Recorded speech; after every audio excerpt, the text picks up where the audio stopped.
Welcome to the Atheist and Christian Book Club. We are a monthly gathering of believers and skeptics, respectfully discussing important books from both perspectives.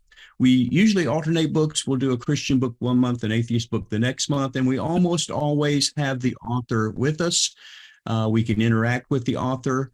I do want to stress that we have a lot of new people tonight. This is going to be a respectful conversation. And that would include in the texts and comments if we would keep it civil. You guys have done a great job of that, and I really appreciate it. My name is James Walker. I'm the co-founder of the Atheist and Christian Book Club. I'll introduce our other co-founder in a moment. I am a Christian, half of the Atheist and Christian Book Club. I am an evangelical Christian. I'm president of an apologetics ministry called Watchman Fellowship, and we are primarily focused on interfaith evangelism and issues related to that. So we deal with other religions, Islam, Buddhism, Jehovah's Witnesses, Mormons, but also we have a tremendous interest in atheism, and this is why we co-sponsored the club. The Metroplex Atheists here in the Dallas-Fort Worth area are another co-sponsor of the club, as well as Atheist Edge, a online YouTube atheist channel, is a co-sponsor, and our ministry, Watchman Fellowship, co-sponsors as well. I'm going to introduce Bill Cluck in just a moment, who is our other co-founder. He's a former Christian, now atheist. But I'm very, very excited to introduce our guest author today. Our guest author is my friend, Dr. Gary Habermas, who is a distinguished research professor of apologetics and philosophy at Liberty University. He earned his PhD from Michigan State University. He and MA from the University of Detroit, and a BRE from William Tyndale College. Dr. Habermas has dedicated his professional life to the examination of relevant historical, philosophical, and theological issues surrounding the death and resurrection of Jesus. His extensive list of publications and debates provide a thorough account of the current state of the issues. He's also contributed more than 60 chapters or articles to additional books and over 100 articles and reviews in journals, as well as other publications. In recent years, he's been a visiting or adjunct professor at about 15 different graduate schools and seminaries in the United States and abroad. Welcome, Gary Habermas, to the Atheist and Christian Book Club. Well, thank you, James. I've been with you folks before and had a great time, and that was probably the main reason why I was happy to come back again. It was a good time, and like you said, it was very polite and congenial and collegial, and those kind of discussions are always fun. Well, no one's perfect, so we've had a couple of issues in the past. We won't get into it, but it's been years since we've had any kind of real problems with that. The night's still young. The night's still young. We have plenty of time to get off topic or something. Hopefully that will not happen this time. Now, Gary, I mentioned in the introduction that you are a visiting professor at a number of schools, and one of those is where I participate as well at New Orleans Baptist Theological Seminary. Right. Are you lined up for the upcoming Defend conference this January? Yes, sir, I am. I think I've missed one of those meetings ever since they started, so I don't know. Okay. I missed one, but after it's over for about the third year in a row, I'm staying after to teach a course, and as far as I know, this time is the second PhD course I'll be teaching there. And at Liberty, I'm full-time in the PhD program. I only teach PhD students, and that's a real blessing because I've in 50 years of teaching, I've taught, all levels. And when people say, how are the bachelor students doing? I'll say, okay, but I wish they do their homework. And they'll say, well, how are the master students are doing? I'll say, well, they're a lot sharper than the bachelor students, but these are folks with families and they do what they can and they run out of time. Well, what are the PhD guys like? Well, it's kind of exciting. We have almost as many, well, I shouldn't say almost as many. We might have a third of women in our program and 2/3 of men in the PhD program. I had a class where I had just one class with about 14 people. We had 7 different nations represented, and if the women had had one more student, they would have beaten the guys for total number. So a lot of diversity, a lot of perspectives. We had 2 students from the Middle East, one from Germany, one from Haiti. Just, like this, like this meeting tonight. A lot of different views, and I think that makes for a very rich, fun time. Well, our co-host of the Atheist Christian Book Club, Bill Cluck, has, as an atheist, attended the conference that we do most every year in New Orleans at the New Orleans Baptist Theological Seminary. And I don't know, Bill, if you're planning to come back next year or not for that. Hopefully you will. We actually spoke there, did a dialogue, atheist and Christian dialogue last year. But if you're interested in a week-long apologetics, having some great top-notch speakers, and you can actually get graduate level credit or undergraduate credit there as well if you want to do that, or just attend for fun. That's usually the first week in January, and you can go to nobts.edu for more information on that. Well, and James, the best thing about the New Orleans was the lunchroom where you got and met the professors like Gary and so forth. And we actually became friends with, I forgot I was an atheist in that whole thing, because we had so much in common apologetically. Yeah, and that is maybe unusual. I don't know. You have some of these, really big names like Gary Habermas and Paul Copan, and who else have we had? Brady, who are some of the other speakers that we had there? Richard Howe. Yeah. We've had, these guys hang around in the lunchroom. So when you go to lunch during the day, you just pull up your tray right next to one of these, internationally known apologists, and over red beans and rice, you talk about theology and apologetics and history and all kinds of great topics. So we enjoyed Frank that. Turek has been there too. Frank Turek is a regular there. I don't know if he'll Doug be there Rotice was there last year. Right, and he's going to be one of our upcoming authors. I'll tell you about in a minute here at the club as well. So we're looking at, this is, I think, the second or third time Gary's been at the book club with us. This time we're looking at his book Risen Indeed, which is basically been in development for decades now, and it's just a wealth of information. And I wanted to kind of lead off the questions, and before I go to Bill, and as co-founders, we're going to take the privilege of having the first questions. But for the rest of the room, and we've got a couple of dozen, it looks like, people in the room right now. The way we work this, if you're new, is if you have a question, if you'll put it in the text that you have a question, and then our kind of co-moderators, Daniel Ray, who's on our staff, as well as Brady Blevins, will let you know when it's time. We will collect those questions. So put your question in there. Also, there's a couple of times people have had questions, but they didn't want to come on camera and ask. So you can say, would you ask this for me? This is the question I have for Dr. Habermas. Would you ask him this for me? And we can do that. If you don't do that, we're going to put you up on camera, ask you to unmute. So get your questions queued up right now. I see my friend Eric Hovine is with us, and that's exciting. I'm glad that he's able to join us. I hope he has a question for you, Dr. Habermas.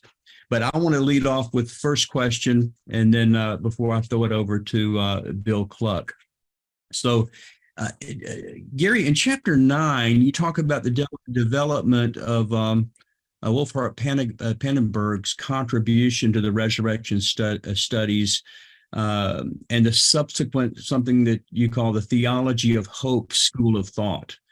Can you kind of summarize this development and explain how this movement differs from like earlier approaches to such, such as Karl Barth or Rudolf Bultmann's?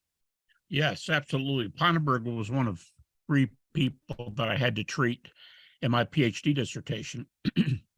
And at Michigan State, I had to satisfy 3 departments: history, philosophy, and religion. And Pannenberg was the fellow I chose for theology. David Hume was the skeptic, a very famous skeptic, and Soren Kierkegaard was a believer for sure, but he didn't think we needed evidence for faith. We just, we'd say fideism today. And so I dealt with Pannenberg, and let me tell you about the little contrast. We're in the third quest for the historical Jesus. I don't know how much history you want. Go ahead and cut me off. Say that's enough. But if you go back to Schleiermacher, Friedrich Schleiermacher, the German, in 1799, he's the father of German liberalism.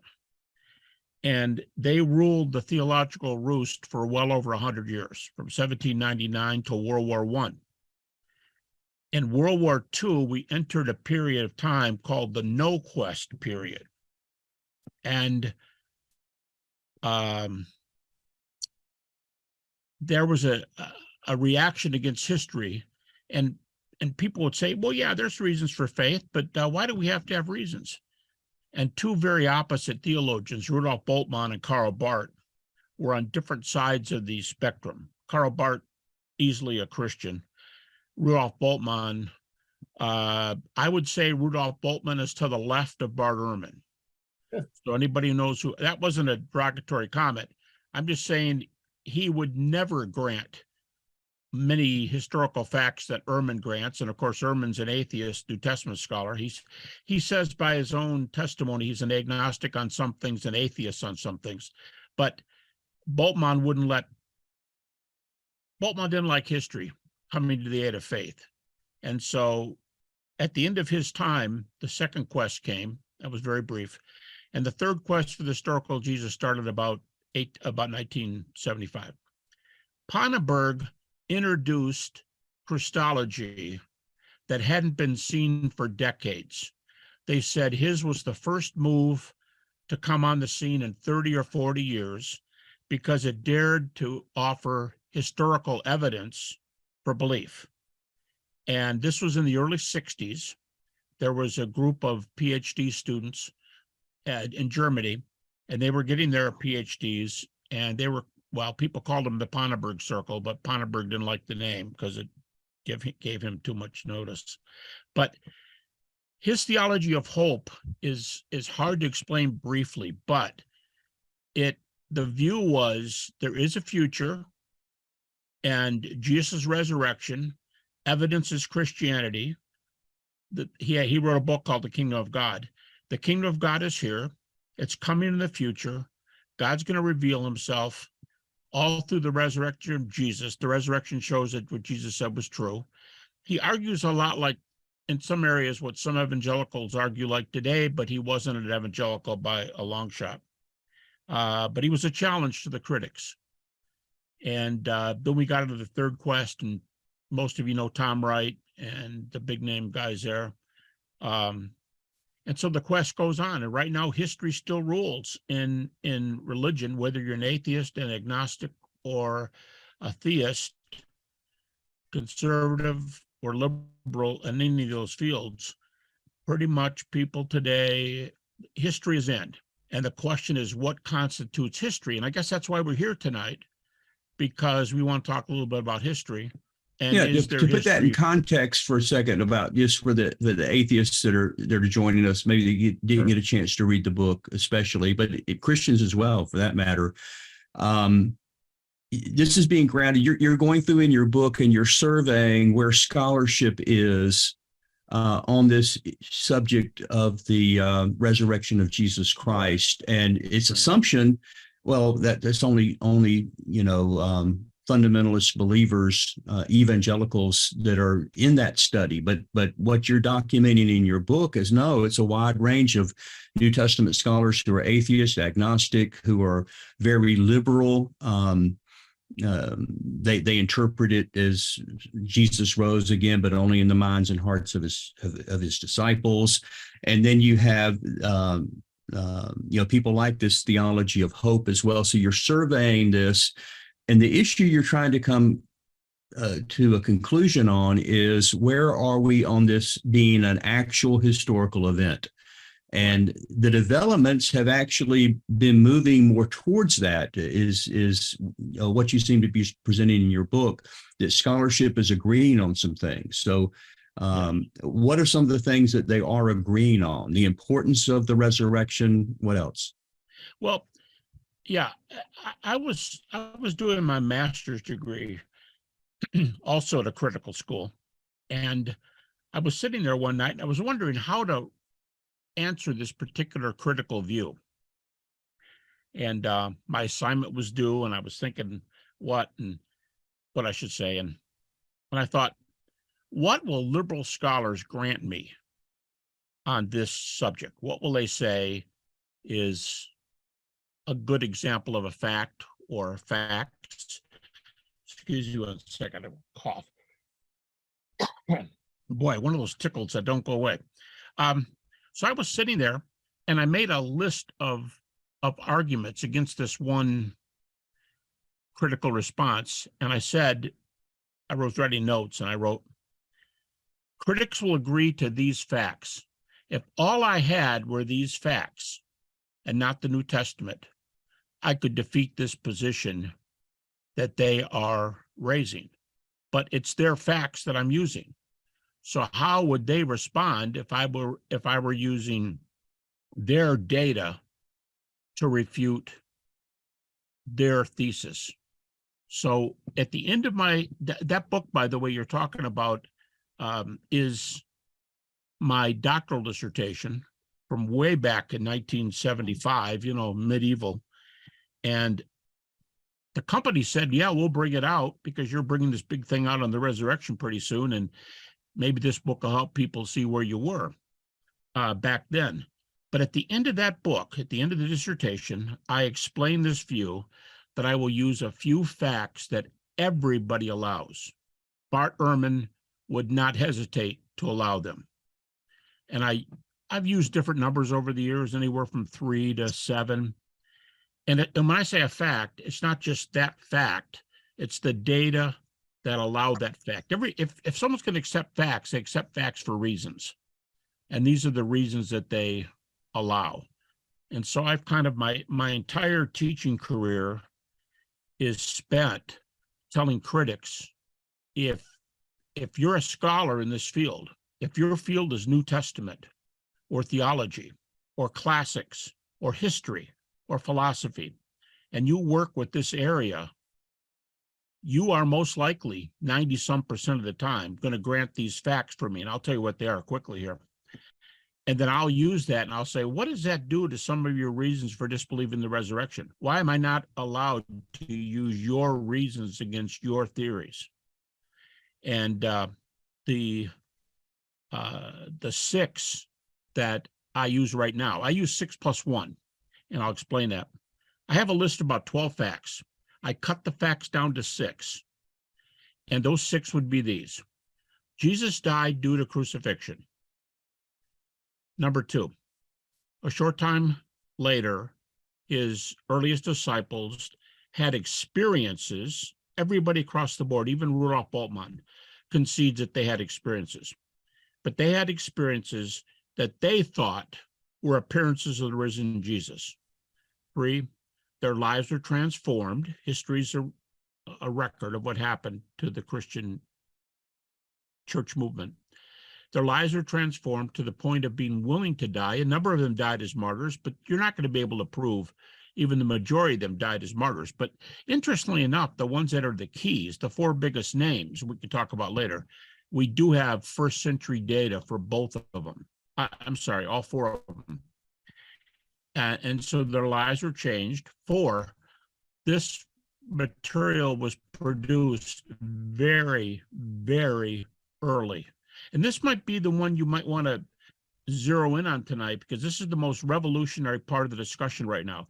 Bart Ehrman, for example, and many other atheist and agnostic New Testament scholars will tell you that the earliest reports that we have on the nature of the gospel, the deity, death, resurrection of Jesus, we have that material from 0 to 5 years after the cross.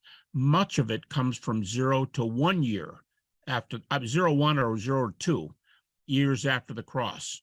So when people say, well, the Gospels are so late, we should deal with that. I mean, nobody complains when Alexander the Great, earliest novel for Alexander the Great, was almost 300 years later.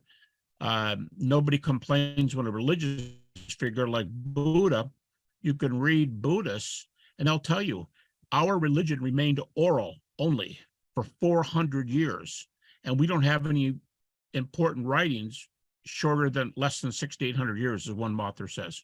So Christians go, well, okay, how does 1 to 2 years after the cross sound? And I'm using data, I'll give any number of names that skeptics and atheists will grant. Okay, then fifth and sixth, two skeptics, Paul and James, the brother of Jesus, were told several times in several early sources that James was an unbeliever, and he becomes a Christian, and Paul becomes a Christian, very famous testimony. What made them turn around when they were not insiders, they were outsiders, and very different kinds of outsiders. Paul, I tell people, basically had a PhD in Old Testament. I mean, he was a, by the way, he says himself that he was a Pharisee. So he was an Old Testament student. And then the plus one that I throw in, those are 6: crucifixion, thought they saw Jesus, changed lives, proclaimed very, very early, James and Paul. And then empty tomb, we've been growing in critics who allow the empty tomb. Back when I wrote my dissertation, that book that you all have for tonight, the number of scholars who would believe in the empty tomb, I'm just going to guess because I didn't do the study back then, but it was a minority view. Critics didn't like the empty tomb. They wouldn't use it as one of their reasons. And I mean, maybe between 50 and 70% would grant it. A few years ago, I wrote a book and said that we're up to 75 right now. I did a head count of scholars, and critics said, oh, you're way too easy on this. It's not that high. Well, I'm doing a 4-volume set on the resurrection right now. It's 6,000 manuscript pages. It's not anything I've written before on the resurrection. I just did a new study on the empty tomb, and the number has risen in the last 15 years from 75% to 80% of critical scholars who are willing to grant the empty tomb. But it's not as high as the other ones. Everything else I use is in the 90s. I'm just guessing. That's not a requirement, but just basically the 90s. The empty tomb is not quite that high, so I don't put it up that high. So I call it 6 plus 1. Those are my 6 plus 1 facts that I use. And so what you're doing in this, and of course this, you were pioneer in this, what you call minimal facts. Right. And this went all the way back to your PhD dissertation that you started formulating this idea of you're not saying this is something that we believe because the Bible says it or something, but you're trying to take minimal facts. In other words, if you survey the entire swath of theologians, of New Testament scholars across the board, very liberal, evangelical, but you're also looking at atheist, agnostic, people like Bart Ehrman.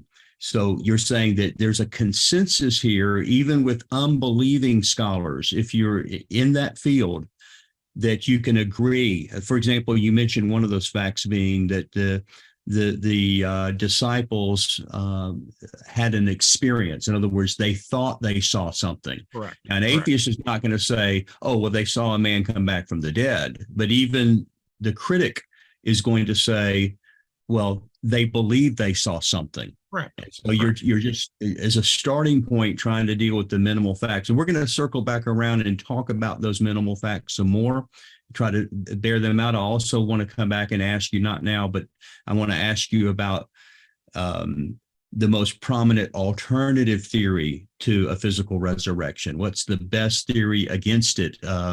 Alternative theory. But before I do that, I do want to switch over and give a chance for Bill Cluck. Bill, you know Bill already, Gary, but Bill is the co-founder of our Atheist Christian Book Club, former Christian, now atheist. Bill, you got a question for Gary? Yeah. By the way, Bart Ehrman does not believe in the empty tomb anymore. He used to, but he doesn't. Neither does John Dominic Crossan. They believe he was probably thrown in a common grave and eaten by dogs. Correct. But anyway, since Albert Schweitzer 100 years ago, the consensus has been the best way to understand Jesus is an apocalyptic prophet who had a bad weekend in Jerusalem, who thought that the Son of Man was going to come, turn everything upside down. The rich would be poor, the poor would be rich, Romans would be driven out, and the 12 disciples would rule the new kingdom. We've had Bart Ehrman and Dale Allison, and both of them came to the same conclusion that indeed Jesus is best understood as an apocalyptic prophet. Dale Allison said in his new resurrection book that Jesus was wrong, that he got it wrong. He clearly stated that the Son of Man would come in this generation. So my question to you, Gary, is who do you believe, Dale, Bart, or Jesus? All right, let me I've only been with Bart once, but Dale's a good friend. And in this new book, this is probably the book you mean, his new one. This is I think this is 2021.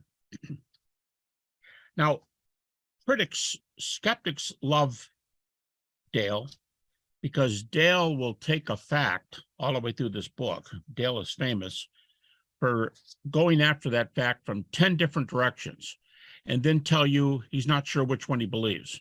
Mm-hmm. And then later in the book, he'll tell you, well, I am kind of on this side, but these are still good questions. Here's how he opens his new book. This is chapter 1, page 1. It's actually page 3 in the book, but it's chapter 1, page 1. And here's his statement. Some authors like to tell you right up front where they're coming from. And Dale does that. Here's the sentence. I believe that the disciples saw Jesus and that he saw them, and next Easter will find me in church. Quote unquote. That's Dale.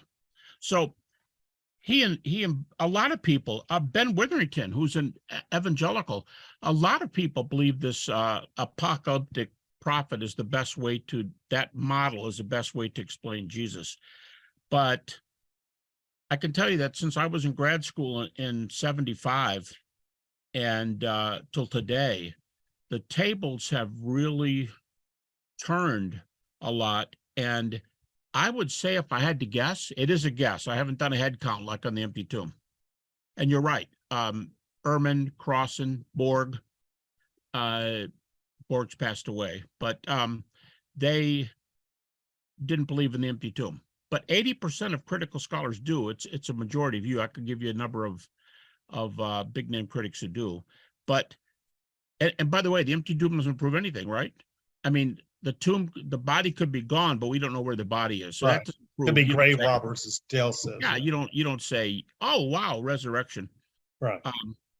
But I think that. What do you think about that quote from Dale that I just read to you? Have you heard him say that before?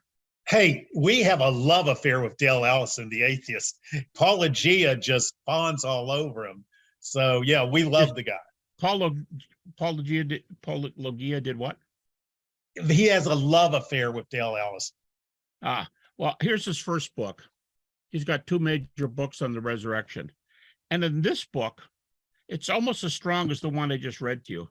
This one says, he says, I'm not so sure about the empty tomb. He says, I'm a little more sure than unsure, but it's pretty close and I don't know where I am. But he says, I'll tell you where I am on the appearances. He said, I have no doubt that after, I can get a page number for you if you want. He said, without a doubt, that Jesus died on the cross by crucifixion, and later his disciples saw him again alive.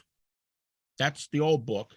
And then I read you the new one where he believes Jesus saw them, they saw Jesus. And I love that little thing at the end. And Easter will find me in church. Just a little tiny. What's like I can picture he and his wife sitting there in church and his kids because, because he believes this. Dr. Habermas, what was the title of that book? We had a couple of people asking. Which one? The earlier the one, new book. They're very easy to confuse. The earlier one is Resurrecting Jesus. The later one is called The Resurrection of Jesus. They're both. Thank you so much. They're both published by T&T Clark. But you see my point. If Jesus was wrong about the Son of Man coming in that generation, Yep. shouldn't we believe Dale Allison rather than Jesus? What are we believing Dale Allison for at that point? That Jesus was wrong, and that Dale's right, that that's the best way to understand Jesus as a failed apocalyptic prophet. Okay, let me ask you a question. And Dale does think Jesus was mistaken on that. If Dale thinks that is so central that Jesus blew it, we can talk about that if you want. But if Dale is right that Jesus blew it, why does Dale in both of his books say, I believe he appeared to his disciples after he was raised from the dead? Well, we asked him, I said, Road to Emmaus. He said, that's probably not historical. The fish fry at the Sea of Tiberias and John. Oh, I don't know about that. He doesn't like that. No, he doesn't like that one either. Yeah. So, he does. In Mark, we have no post-resurrection appearances. These are later developments, especially John, that chapter 20 was added later, that are clearly legendary. All right, let me address both those. But I got that quote for you. If you're interested in the early quote from Dale Allison, it's right here. He says, I'm bound to respect Tom Wright, Wright's informed judgment, that is, that the tomb was empty. Although I think the tomb was probably empty, I'm not sure. But I am sure that the disciples saw Jesus after his death. Okay. Now, and he said that in both his books. Now, by the way, I've got this new set of books coming out of the resurrection. The first one's due out in a few months. It's 1,100 pages on historical data for the resurrection. Dale wrote a blurb for me in the book. Oh, that's nice. And it's like a one-liner. And I argue that near-death experiences, we talked about that before. When I came to your group, we talked about NDEs. Right. I argue that NDE shows there's an afterlife. It's an incredibly strong case. And then I argue, if there's an afterlife, why would you not you, but if someone grants an afterlife, which according to a recent survey, if you guys haven't heard this, a survey of atheists and agnostics only, 32% of them believe in an afterlife. 32%. All right, so my question is, if there's an afterlife, why would we object to a supernatural event like a resurrection of Jesus, since that's in the same stream as afterlife in general? That makes sense. So I would thank you. I would, and I appreciate your saying that, but that is a question. The question of, was Jesus wrong about the time of his coming? I just taught a class for PhD students on that topic at New Orleans Seminary last January. So Christians raise that question too. And there's a bunch of answers. And, some of the biggest name guys will tell you he wasn't wrong about the time of his coming. So we it's like a political thing. We can pick the guys that would say what we say, and we'll leave out the guys that don't say what we say. And they may all be skeptics, or they may all be believers. But, if I were to have started tonight, and if I were given a lecture, I love the dialogue format with the Q&A. I want you guys to know I like this better than a lecture, by far. But if I were to start as a lecture tonight, this is the first point I would have made, and I think it's relevant to your point on the coming. I would have said, a lot of people think that you have to have an inerrant Bible or an almost inerrant Bible to be able to use it with facts and to be able to pile up good data for Christians to believe. And this guy, I got it here somewhere, here it is. This guy right here, Morris Casey, who's an agnostic New Testament scholar, and he says particularly, I am not a Christian. He said, I gave up Christianity in 1962. Then he passed away in 2014. But he said, I'm not a Christian. But he said, if there's one thing I would want people to understand on the historical Jesus, it's this. He said, just because we don't have an inerrant New Testament, this is from his viewpoint, just because we don't have an inerrant New Testament or even an inspired New Testament, doesn't mean we can't use the New Testament as data. Now, Bart Ehrman does it this way. Bart says, if somebody, this is in his book, Did Jesus Exist? He says, if you ask me, if I'm going to do a report on the Revolutionary War, am I going to interview George Washington? And Bart Ehrman says, darn right I'm going to. He was only the general, only the guy with the greatest knowledge. And if the response is, no, you can't talk to George. George was prejudiced. He was the first president of the United States. Use one of the Native American guides or use somebody else, but don't use somebody who went on to prove his prejudice. And Bart says, that's stupid. If I'm doing a report on the Revolutionary War, my sources are not inerrant, but I'll interview George Washington because he has a lot to contribute. And that's the point that Casey is trying to get across about the New Testament. If I took the view, for the sake of this group here tonight, that I will not assume, James has already said it, I will not assume inerrancy or inspiration, I'll tell you what, not only will I not do that, I will not assume reliability of the New Testament. Let me go even worse. I will assume the non-reliability of the New Testament for the sake of this debate. I will take the view of folks over on the left. And often when I go into a university to lecture, I'll hold up a New Testament. I'll say, you guys tell me something. And the room is mixed because I'm often co-sponsored by an atheist club and a Christian club. And I'll hold up a Bible and I'll say, if the Bible is inerrant, is Jesus raised from the dead? And even the atheists go, well, yeah, if it's inerrant. And I'll say, okay, forget that. If the Bible is reliable but not inspired, was Jesus raised from the dead? And they very smartly say, both Christians and non-Christians say, well, it depends on what's reliable, what's not reliable. And I'll say, all right, what if the New Testament is unreliable? They'll go, well, you don't have a prayer of getting the resurrection. And I'll say, okay, here's my theme tonight. I'm going to assume the New Testament is unreliable. And I'm going to tell you that based on your data, skeptics, you folks who are here, because an atheist club, brings me. So I'm going to say that based on your material, I can show a resurrection happened with what you grant.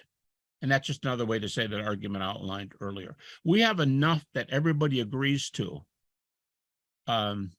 show that the facts the Christians claim are true.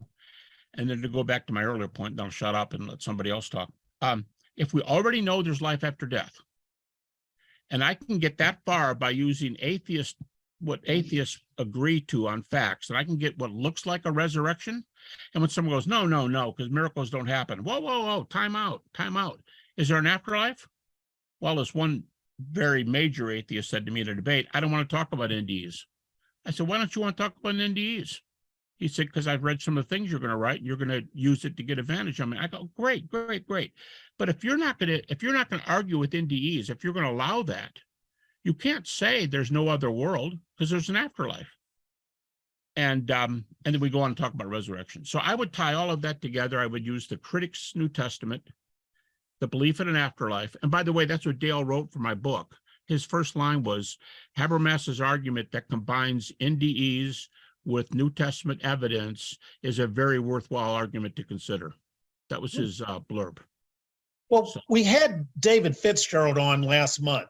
Yes. And the evidence is so bad that he believes Jesus didn't exist. And one of the evidences is Paul in his letters never mentions Jesus' miracles, never mentions his parables, and one of your one on deck, the empty tomb, he doesn't mention the empty tomb. So Paul, one of our earliest sources, doesn't seem to know anything about Jesus. Doesn't that show that this is really unreliable? Okay, here is Morris Casey again. He's an agnostic New Testament scholar. He says, people say that, your objection. He says, I hear that all the time. And he said, it's bunk. This is the agnostic guy. He says, it's bunk. He said, let me tell you why it's bunk. He said, the word got around the Mediterranean so quickly. Paul had been preaching it before he ever came to there. He said the earliest book in the New Testament is 1 Thessalonians. It's written 48 to 50 AD, which is 18 to 20 years after the crucifixion. And the Thessalonians knew the story of Jesus so well that Paul didn't have to repeat it. And you go, well, that sounds like an argument from silence. How do you know that? And he goes, because look how the book starts out. First Thessalonians says, I'm writing to you about the Messiah, the Son of God and Lord. Now, Messiah is not necessarily a term of deity, but Son of God and Lord. He said, I'm writing to you about him, and he's the one I want to talk about. And Casey raises the question, why does Paul not start and say, time out, let me get you all on the same, let's get all on the same page here. Let me, Gary, if we could break in a little bit, I think we've lost your camera. We still have your audio, but I don't know if you can try to adjust that or see it. It's yeah. Thanks for telling me that. I don't know. Okay. And I'll mention to Bill while you're working on your camera. This has come up before at the book club, and Bill, you know, Paul talks constantly about the resurrection of Jesus, which most people would consider to be a miracle. So to say that he has no knowledge of any miracles of Jesus, I think that is certainly an overstatement at best. Oh, darn, I forgot that one. I'm sorry. Pretty important one. Hey, James, does that work? I got a note on my computer that says we're now switching over to your default camera. Yeah, the default camera is not working. So if you look down on my screen, it's at the bottom where, oh, there we go. You're back up now. All right. All I had to do was push the start video button. So that did okay, it. And no problem. Guess what? Now my original 3D camera, which did go out for a second, is back in again. So great. So but the point that Morris Casey was making, he says he actually is really hard on it. He says that's a dumb objection. Let me tell you why. He says Paul doesn't start by saying, hey, I got to give you guys the 10 key facts about Jesus' life. He just starts out and says, well, here I am again. We're talking about the Lord. He said the people already knew it. And Bart Ehrman says the same thing. These guys say that they'd already been to the church. Paul had been to the church before he wrote the book. So they know the story. So he doesn't have to lay the story out again. And he calls Jesus a Messiah, Son of God, and Lord. And you folks probably all know, Lord in the New Testament is the translation of Jehovah from the Old Testament. So Oscar Coleman, a German theologian, and others have said Lord is probably the loftiest title for Jesus in the New Testament, probably even loftier than the name God, because God can mean, his reasoning is God can mean different things, but in a Jewish context, Lord means the Lord of the New Testament. And you go, how do you know that? Well, Romans 10:9, by the way, is one of those little creeds. It's from just a couple of years after the cross. Even Rudolf Bultmann admits that. And it says, if we confess with our mouth that Jesus is Lord and believe in our heart that God's raised him from the dead, we will be saved. All right, confess with your mouth that Jesus is Lord. 3 verses later, Paul quotes Joel from the Old Testament on the meaning of Lord. And Joel says, whoever calls the name of the Lord will be saved. And that's Jehovah. For Joel, it's Jehovah. So Paul's telling you, when I say Lord, I mean what Joel meant.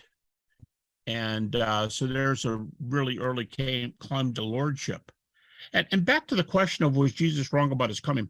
What anybody thinks about that, here's a good question. If Jesus was a failed prophet, but the evidence shows that he was raised from the dead, if that's true, if it's not, I want to know what happens in his place. But if he's a failed prophet, why does God raise him from the dead? That's the way the storyline goes.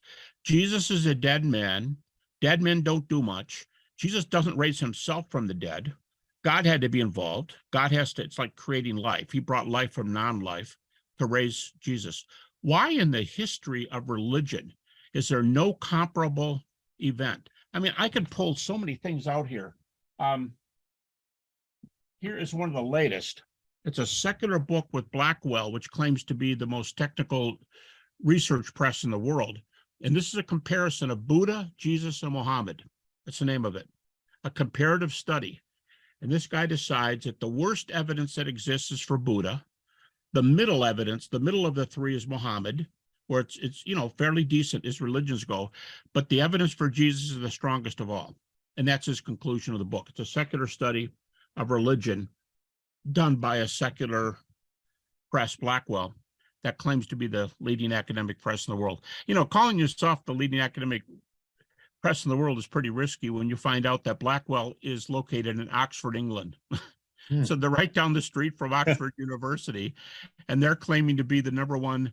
I think they have 1,500 technical scientific publications a year. So That's just what the studies come out. So my question is, if we don't have resurrections, and you go, well, yeah, you don't believe that because you're not a Christian. No. Tell me where there's good evidence for a resurrection in any religion.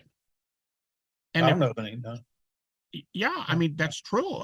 And God had to do it by definition because men can't raise men and Jesus couldn't raise himself. So if God raises Jesus, who claimed to be God's son, and he's a heretic who thinks he knows when he's coming, but he's all wet, why would his father raise a heretic from the dead when in Deuteronomy you stone heretics who make false claims about their beliefs? So if Jesus raised him, we all better stand back. I'm sorry, if the Father raised him, we ought to sit back and go, whoa, I don't know what it is yet, but something's going on here. And there's nothing like it in a religion. Yeah. Right. It's obvious that Allison, doesn't believe in infallible Bible. No, he doesn't. No. He probably believes like in some type of inspiration, but I think what you're saying, Gary, is even Dale Allison, when he can reject maybe almost all of John's gospel, certainly will reject others. It's back to that minimal facts. Even Dale Allison is going to say, you take out the Sea of Tiberias, you take out this appearance, there's still enough evidence that he is convinced that the disciples did see Jesus, even if you throw out those questionable accounts, I guess you could call them. And that's what he does say. Right. And so you still wind up, if Dale's right, Bill, you're wrong. Okay. Well, another thing, when we were talking to David Fitzgerald, who believes Jesus didn't exist, I said, David, we're historists. We believe Jesus exists because there's so many contradictions, like in Judas hanging himself, Jesus falling off the cliff, and Dale Allison said, "Oh, you forgot running over by a wheelbarrow." You also have, the two angels in Luke, the one shadowy figure in Mark. How many women were at the tomb? Did he appear in Galilee, as Dale believes first, and the Jerusalem appearances are all myth? So there's so many inconsistencies and contradictions. That makes me believe that we have an aura of authenticity. Does that make sense?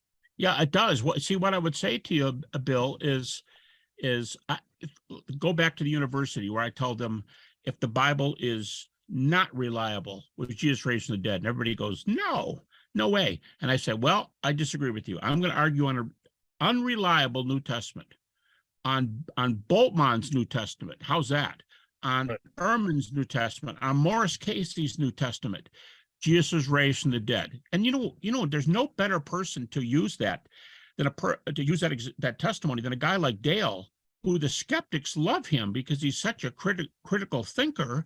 And then Dale, in both of his books, on the very first page, in the second book, he says, I believe Jesus was raised, Jesus saw them, they saw Jesus. And again, I love that little suffix at the end. And on Easter Sunday, I'll be in church with my family. It's just, he's saying, I have doubts about everything, but I think the evidence for the resurrection is solid. And if it is, that's enough for Christianity, because all of Christianity, according to the New Testament, all of Christianity is based on the resurrection. Well, he does believe in that Jesus was crucified, because the epitaph says King of the Jews, and he says a Christian would have put Son of God, Lord of whatever. But here's my question: is and death by crucifixion is one of your minimal facts.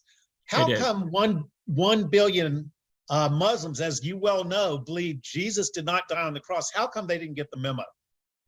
Bill, let me ask you a question, a historical question. Jesus dies in 30 AD. The second most popular year is 33. But I mean, basically, Jesus dies in 30 AD. When was the Quran? The Quran, I've already said, I gave it a good compliment. Of all the religious books, the Quran is one of the, it's better than most of all the other religions, but it doesn't compare to Christianity. Okay. When did the Quran get started and the death of Muhammad? 632 or so? Exactly. Good point. 630. Okay. Jesus is 30. The Quran is 630. That's a difference of 600 years. Now, like I said, earliest biography for Alexander, plus, it's actually 280, plus 280. Earliest sources for Buddha, 600 to 800 years later. Okay, now Muhammad's death, 600 years later. I'm not trying to be critical of anybody, but an argument that gets started 600 years later is not an historical argument. Here's me. If you tell me, I think John is too late at plus, got a 95 minus 30, John is too late at plus 65. I would say, you know what? I don't think so, because in the ancient world, 65 is excellent. Just believe me for now, but it's excellent. But I agree with you. I would like it a lot shorter than that. So critics bring Matthew back and Luke to 80, 85. They bring Mark back to 65 to 70. Paul's epistles start in 48 to 50. Now, Paul, you're right, doesn't give a lot of historical facts, but here's the big thing. Paul gives the years. He said, I came to Christ. I was on my way to Damascus, breathing out, I think he says, breathing out threatenings against the church. I meet Jesus. I go off by myself for 3 years, and then I return to Jerusalem 3 years later. Virtually every New Testament scholar, atheist, agnostic, Bart Ehrman, they date Paul's trip to Jerusalem at 35 to 36 AD. And here's the figuring. 30 is the cross. Paul's conversion is either +2 or +3, so it's 32, 33. He goes away for 3 years, and at the end of that 3 years, he goes to Jerusalem. This is Galatians chapter 1 and 2, which it's one of the accepted books that every critic will let you use Galatians all day long. And what did he do? For 15 days, he met with Peter and James. All right, then he goes back a few years later, and John is there. Now think about this. The 4 biggest guys in church history are present, the most influential. Peter, James, John, and who did I leave out? Paul. They're all there. And in Galatians chapter 2, Paul said, I was trying to ascertain the nature of the gospel to see if I was running or had run in vain. So guys, here's the gospel I've been preaching. We can look at 1 Corinthians 15, 3 and following. Jesus, the Son of God, died on the cross for our sins, was raised from the dead as the kernel. He's saying, guys, am I wrong here? I mean, this is the gospel I'm taking to the Gentiles. If you got some problem, let me know. And he lays that out in Galatians 2:2 in front of these disciples, apostles. And he says 2 verses later, they, in English, they added nothing to me.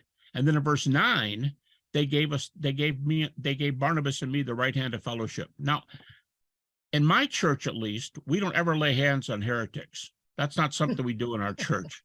But they laid hands on Paul and Barnabas. That tells me they approved the ministry. Now, what ministry was it again?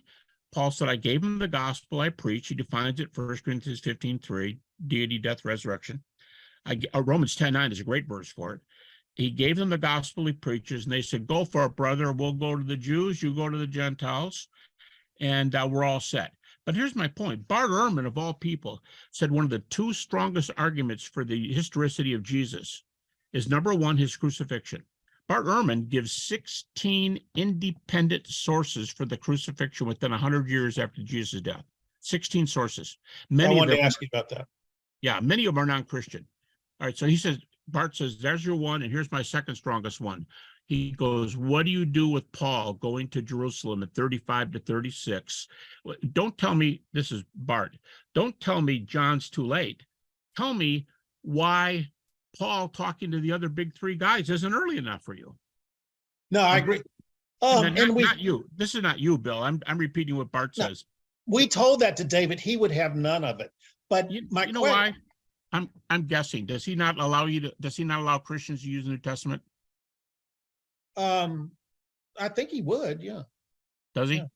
Yeah. But I wanted to ask you, I'm glad you bought the 15, because I said, David, there's the synoptics, there's John, there's the letters of Paul, there's the Gospel of Thomas, plus there's M, Matthew's special source, L, Luke's special source, and Q. Do you believe in M, L, and Q?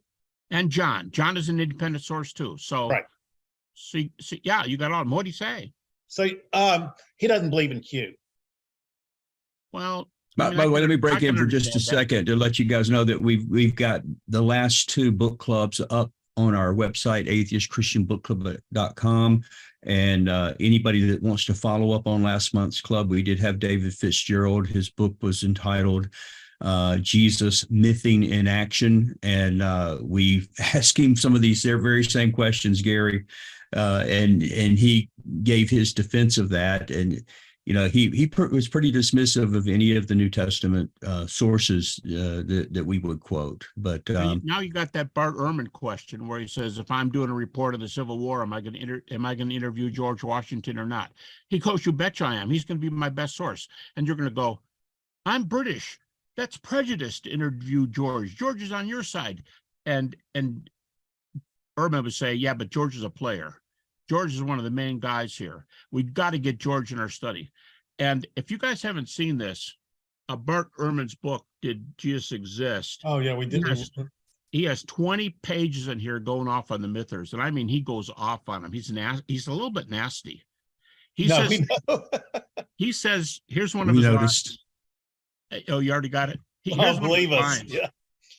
He says, the mythicists are upset that people don't read their self-published books and don't give them the time of day because they think they should be players in this controversy. And Bart says, let me tell you something.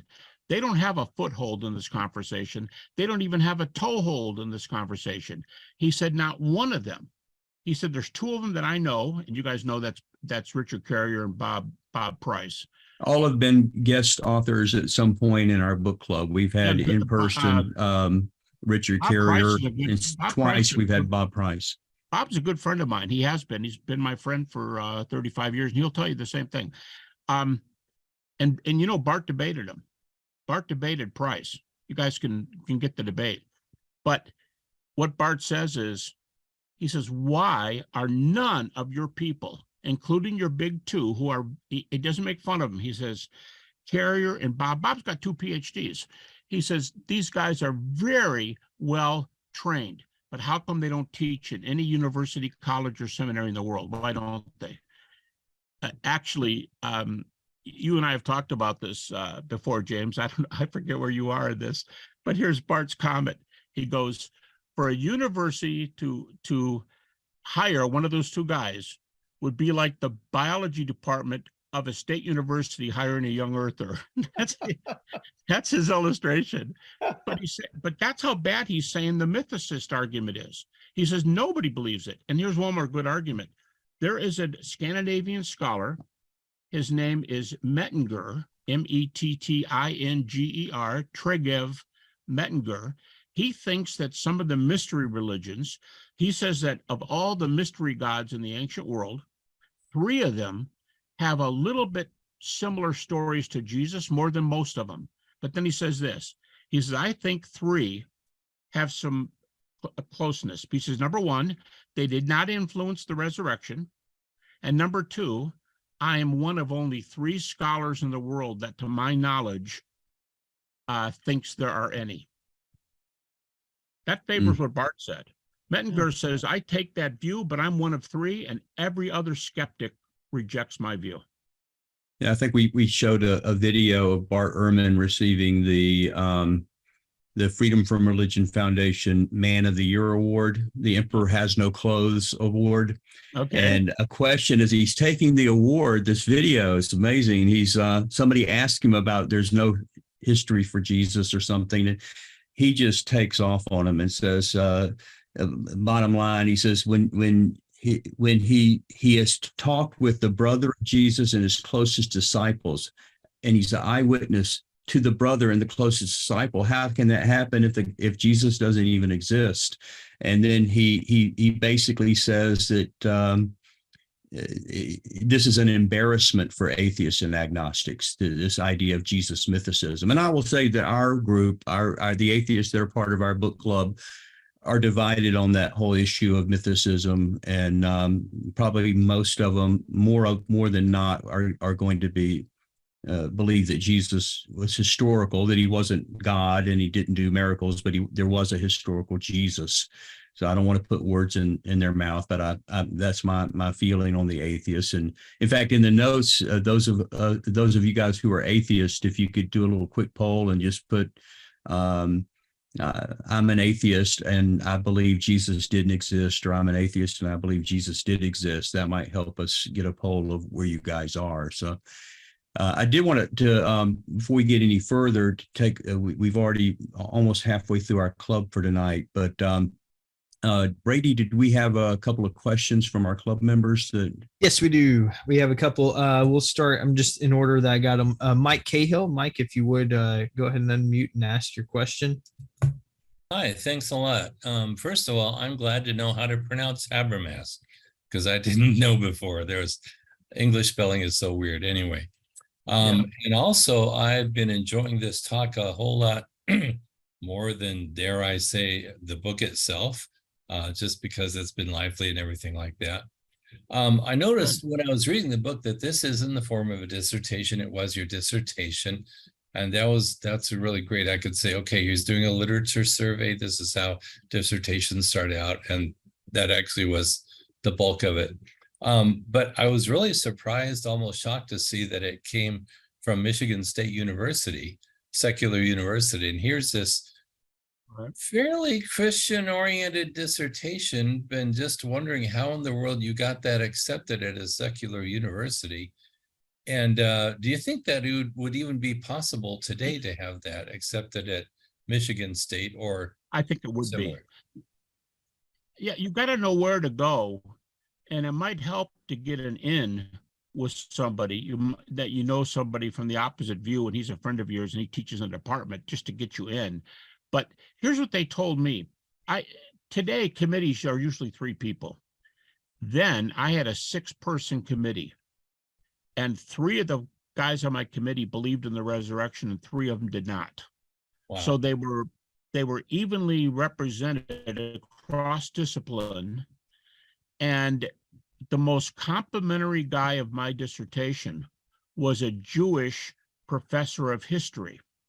And he gave me my dissertation back at the oral defense. A really nice guy. He was a Renaissance Enlightenment specialist. I loved his classes, and he said, "I think your evidence for the resurrection is pretty good." He said, "I'm Jewish, don't believe in the resurrection, but I think you've got pretty good evidence. However, I think you've left out the #1 evidence for Jesus' resurrection." Now, imagine the chagrin when he handed it to me. In those days, we had all the loose leaf in a typing box, and he handed me the box with 350 pages in it. And he said, "I bet you're interested in what I think is the best evidence for the resurrection." I said, whatever it is, I want to know why I left it out. He said, "Okay, here goes. You said nothing about the Shroud of Turin." Oh.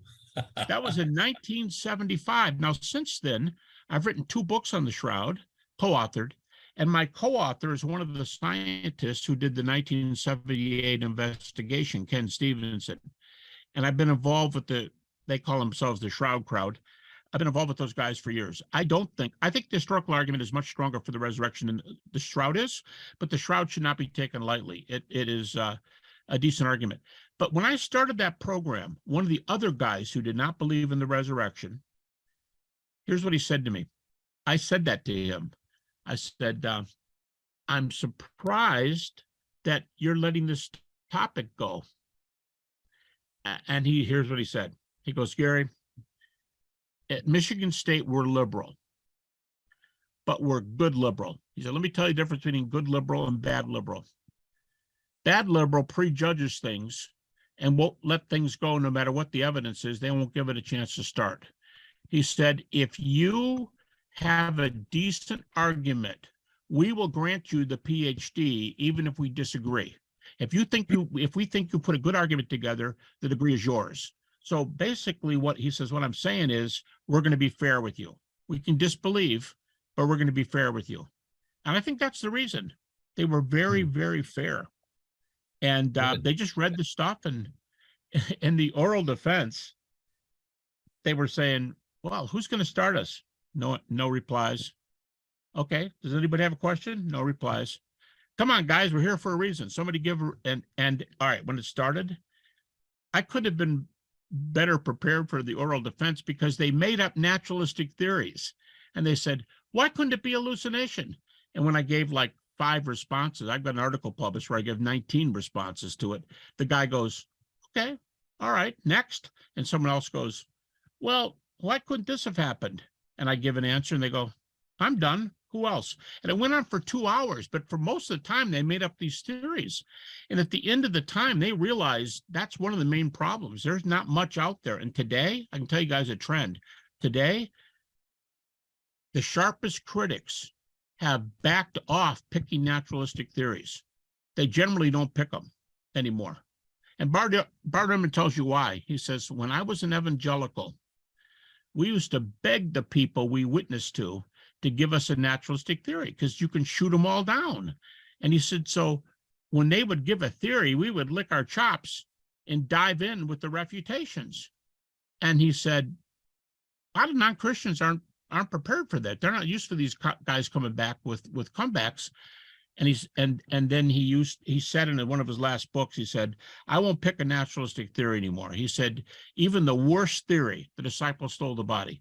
He said, even the worst theory there is better than a resurrection because a resurrection is supernatural and we don't know a supernatural world exists. Now, if I'm in a debate, I'm going to go time out. There's an assumption there.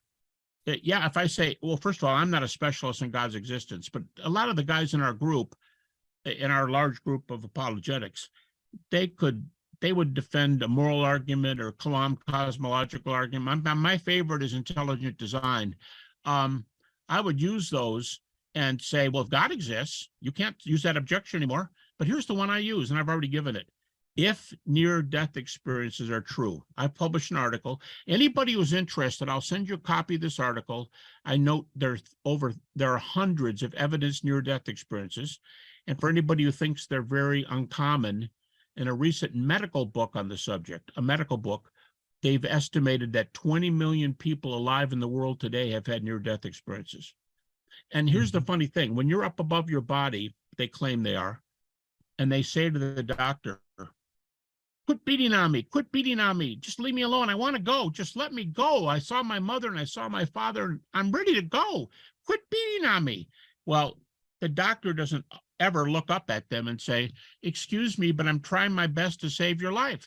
The doctor doesn't know they're talking to them. So they're in another realm. So when people say resurrections don't happen because there's no other realm, my first comeback is refute near-death experiences. Yeah, I'd be interested in that. Maybe James could give you my contact and you could send me James or Daniel. I could send it to Somebody. both of them. They probably I just put a note in.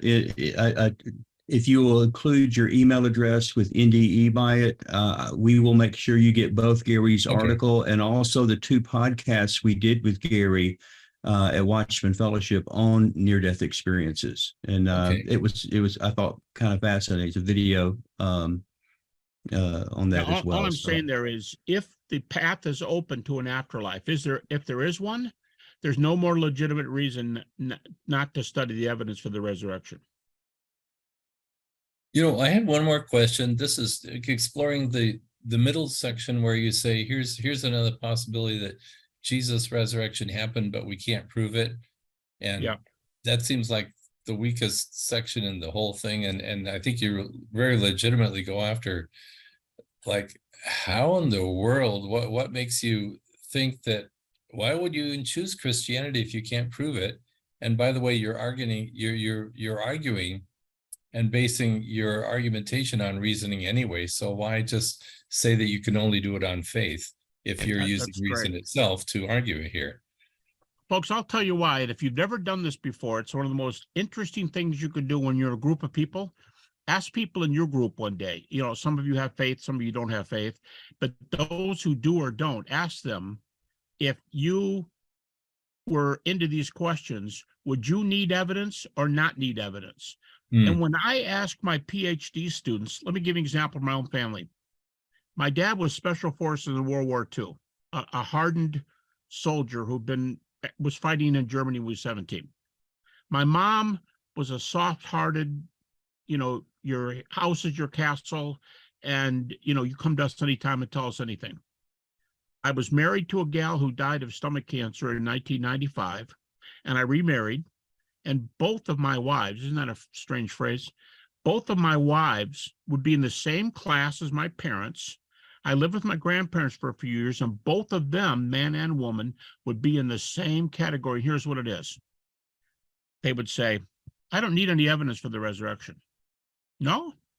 They go, well, look, I'm glad when the pastor brings a speaker in every year and does it. I'm glad when the pastor brings an intelligent design person in every year and we have a little conference on intelligent design. I'm happy for it, but it doesn't make my faith stronger or weaker. And I asked my wife recently, if somebody asked you what seemed like a devastating objection to the resurrection and you didn't have a clue how to answer it, would you go, oh no, and start doubting? And would your faith go down a little bit? And she said, absolutely not. And I can tell you from interviewing so many of these people, they will say, not one iota. It doesn't go up when you give me evidences, and it doesn't go down when they give me objections. So let's just put it this way. I understand that middle view. I don't like it very much. But if I were honest with you, I would tell you I wished I could be like that sometimes. It's very convenient. Yeah, and I can see there's people who, don't confuse me with facts. My mind's made up, and we can see that in other spheres other than religion. We'll just leave it at that. So I do appreciate that particular chapter, but the rest of them too. You've done. By the way, the guys in that middle chapter were believers. They were believers. They just really didn't wild. think evidences for that evidences for the fact had anything to do with anything. Yeah. And I have to grant their view, even though it's not mine. I have to grant that they're convicted, and I appreciate their faith, even when they don't try to build a castle of facts. Yeah. I'll let somebody else interact with you now. So thank you very much. You're welcome. Thank you, Mike. Okay, we have another question for you, and they've asked me to read this. This comes from Thumper Delta, and this is what they wrote. Please ask for me, although I realize that the topic is the resurrection, there is substantial discussion of the crucifixion. Do you have any research details on the quote unquote method of crucifixion? I'm alluding to the JW stance of a stake instead of the cross. Now, before you answer, Gary, I want to put in a shameless plug for Watchman Fellowship. We have a course coming out probably in January of next year on Islam, Jehovah's Witnesses, and Mormonism. And this is something that we do get into on the Jehovah's Witness part of the course. So if you're really interested in digging deep, we have a whole course about this coming up here just after the year turns over. But Gary, if you would, could you give an answer to that? Sure. I can give you a whole bunch of tidbits. So many, I don't even know where to start. Let's say that the majority view, I work with a medical doctor, actually an MD, PhD, and another PhD, and we did an article for the Baylor Medical Journal on how does crucifixion kill you? How do you die by crucifixion? And majority views, we did a head count. Head count doesn't prove anything, but this tells you where the lay of the land is among medical doctors. And the view that death by crucifixion is essentially death by asphyxiation is by far the most common view, but I understand a lot of doctors don't like it, and that's fine. Just like the one we just gave, we have to respect all views. But we gave a chart, and there were twice as many proponents of death by crucifixion being death by asphyxiation as there were twice as many as all the other views put together. So true or false? I mean, that's just a way to start. Okay, now on the cross. Maybe the JWs or maybe some of these people look askance at me if I said this, but I would say, I don't care what kind of a cross it was. You know why? The Bible doesn't describe it. And you go, oh no, it said that they took this and then they nailed him to the crossbeam. Well, yeah, but there's different ways you can take that Greek and different ways you can take the cross. So let's just say it's a stake in the ground. I don't think hardly anybody thinks that in history, but take it's a stake in the ground. Take it's a T-shaped cross, take a traditional kind of cross like this, take whatever kind you want. The problem is when you're hung in that position. You go, what about the stake? There's no way to put your arms. Okay, here's what happens. On a stake, you die faster because you get nailed with the, and by far there's way more nails than ropes, way more in the literature. But your hands go above your head. And the closer your arms are to your head, the faster you asphyxiate because it constricts on those intercostal, pectoral, and deltoid muscles. The muscles you work on in the gym, it constricts. Okay. Now, some people are going to say, I'll just move on a bunch here and you can jump in. Bart Ehrman, I've told you, gives 16 independent sources within 100 years for the crucifixion of Jesus. He says it is one of the indisputable facts in the New Testament, Jesus' death by crucifixion.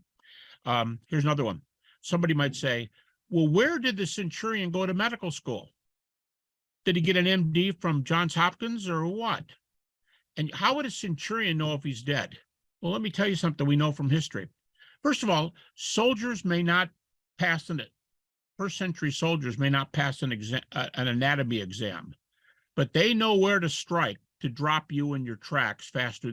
They don't stab your arm, they stab to the middle of your chest because they see how fast people drop. And so they know where to stab. But let's talk about history for a second. Jesus was dead. Well, on the asphyxiation view, how do you know he's dead if you don't have a medical degree? If you're hanging on the asphyxiation view now, if you're hanging in the low position and you don't move for, let's say, 15, 20 minutes, you're dead. You cannot fake death by crucifixion in the low position. You can't breathe in the low position. So you'd have to push up to get breaths as the two on either side of Jesus, and as Jesus did, because you have to have free lungs to exhale. And if you're there for a long time, you're dead. So what happened? The Jews required them to take the bodies down. They broke the ankles of the two men on each side of Jesus. Okay, let's time out. Why did they break the ankles just to kill them? Were they just being mean? See, if they break the ankles, the guys can't push up.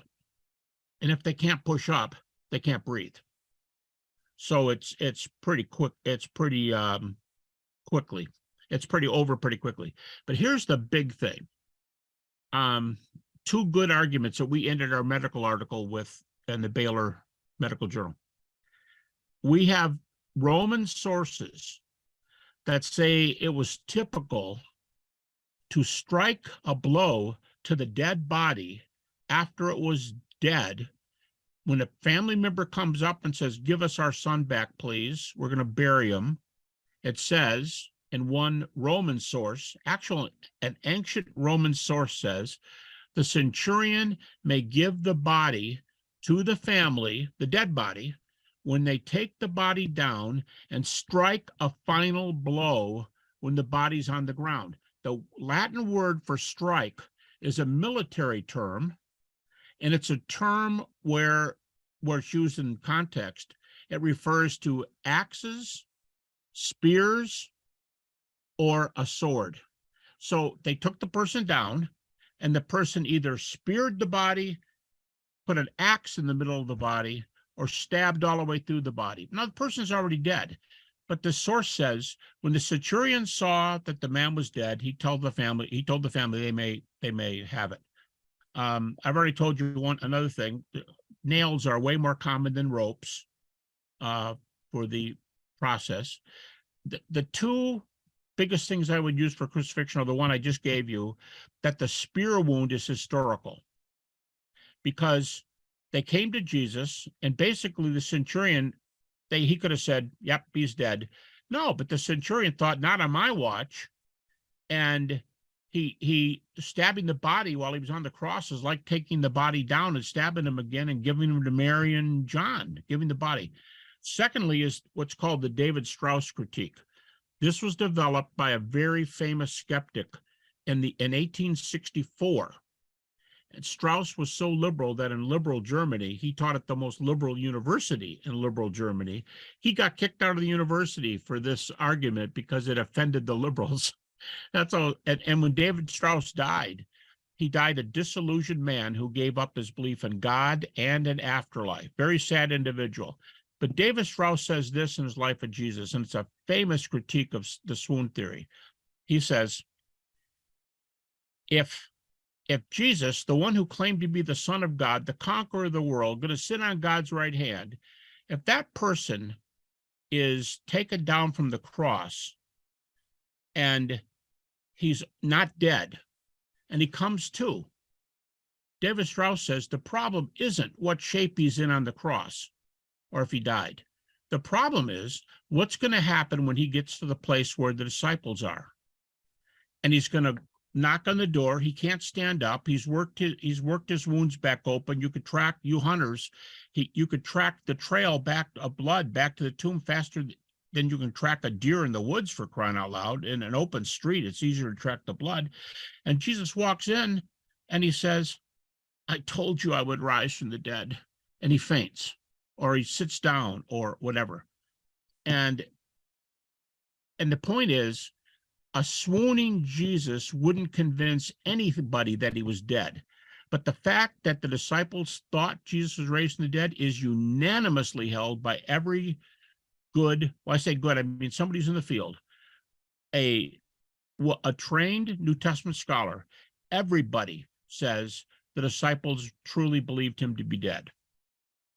And if they believed him to be dead, how can you explain it if the warmed over milquetoast Jesus comes to the door and says, guys, I told you I would live, and he can't talk, he can't walk, he can't stand up, and he dies 3 days later. Because like in even the Civil War, infection killed more people than bullets did. So they would have to get Jesus through that infection. So the so-called Strauss critique is still the reason today, while even liberals say the swoon theory is a joke. Hey, Gary, I just wanted to add something. You mentioned the nails being the predominant more than ropes, and Easily. that reminds me of an issue. We have an article at our website at watchman.org, and maybe Brady can go look for that article under torture stake. But the Jehovah's Witness position on the crucifixion was that it was not a cross, and they abhor the cross, but it was what they call a torture stake with both hands. They have illustrations of a pole, a stake in which Jesus is crucified, both hands over his head with a single nail going through both wrists. Right. But it's interesting in John's gospel when Thomas, doubting Thomas, is saying, unless I see in his hands the print of the nails, plural. Yep. He doesn't say nail, which a stake would allow for, but you would have to have at least two nails if it's going to cross, and one nail would suffice to go through both wrists if it was on a torture stake. So even the text of the Gospels seems to indicate that a cross. They also, in that article that we have on our website, archaeologists discovered the actual remains of a crucified man from Jerusalem in an ossuary. There was a nail through the heel bone of the person, and the heel and also the upper arm. About halfway up, he's nailed. Right. Yes, correct. And they surmise from that, and I can't remember the argument of why, but that it would have been either a T-shaped or a traditional cross. They believe traditional cross, not a pole. But I will tell you this. I'm sorry. That's just one crucifixion victim. We now have, and I just write this out, it's in my first book that comes out in January, Lord willing. We now have about 5 real or potential crucifixion victims whose bones have been discovered. And we know more about crucifixion today than we've ever known before because of these dead bodies. There's other ones not with a nail through their heels, but with a hole through their heel or a hole through the top of their feet. I know we have some more questions, but I did want to get this one in real quickly. We had Hannah, I think, had a question. It should be an easy one, and she asked if we would ask for her. So Gary, what's your favorite Bible verse, and very briefly, how did you become a Christian? I don't know my favorite Bible verses. I could tell you like maybe 5 of them, 5 candidates I have. One is 1 John 5:13, because when I went through doubt for 20 years, I used to debate Christians. And when John says we can know we have eternal life, that interests me. Another one is Philippians 1:21-23. My wife died. my family was devastated. And I love what Paul says, for me to live is Christ, to die is gain. And 2 verses later, he says, I prefer to die and be with Christ. And the Greek there is very strong. It's sometimes translated like this: I prefer to die and be with Christ, which is better, comma, far better. And so that verse about what heaven is and expectation, I love that one. I'm getting to love Romans 10:9, maybe my favorite now, because it's an early creed. It comes from the early 30s AD. Critics will have to tell you how to get there, but all these guys are going to admit this. If you confess with your mouth that Jesus is Lord, there's the high deity, and believe in your heart that God's raised him from the dead, you'll be saved. I think that verse says it very, very nicely. So there's a few candidates for you. I don't know if I have a favorite. Depends on what day it is. Did you ask me another one? Yeah. She was also wanted to know, very, very briefly, how did you become a Christian? I was raised in a German, well, I was going to say German Baptist, but I was actually raised at a Methodist church. I was sprinkled as a baby.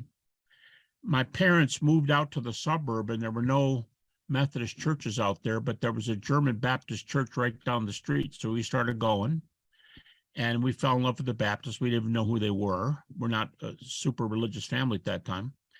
And when I was quite young, the closest person in my life died. It was my great-grandmother. And you might say, how can your great-grandmother be the closest person?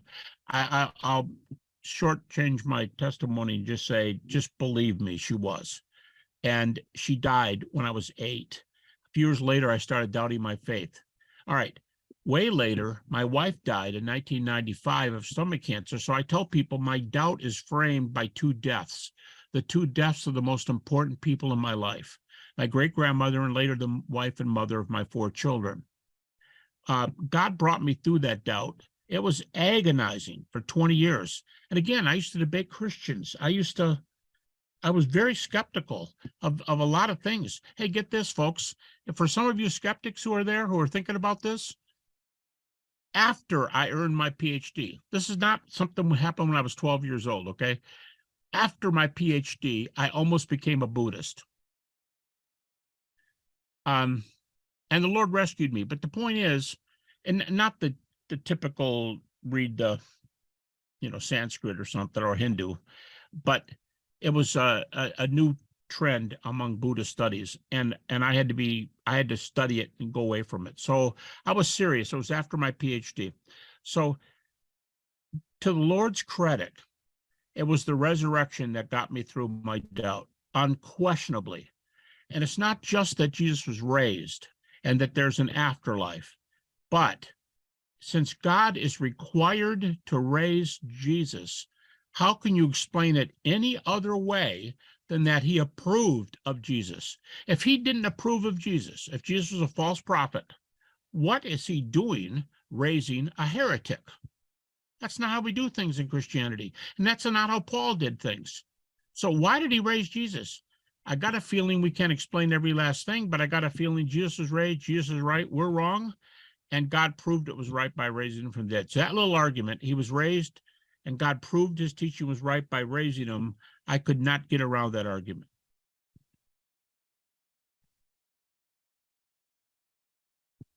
Gary, I have a quick question. As I was reading the book today, I mean, I've read this before, but the way you have put it in your thesis was fascinating. Why do you think that liberal, higher scholastic criticism of the Bible was so prevalent in 19th century Germany? Why that? Is there a reason, or is that just a we don't know? Yeah, I don't know why. I'm German, so I understand this kind of stuff. And the Germans, I'll tell you a fact that you might find very interesting. The Germans from 1799, Schleiermacher, up until 1860, they did not have a critical text. By that, I mean they didn't have a Greek text that they could do studies on the Greek. They didn't have that text. But they didn't read Brits, they didn't read Americans, they didn't read anybody but Germans and a few odd Scandinavians. They thought they were the only ones worth reading. And in 1860, they found out that Cambridge University had 3 budding young scholars, Westcott, Hort, and Lightfoot.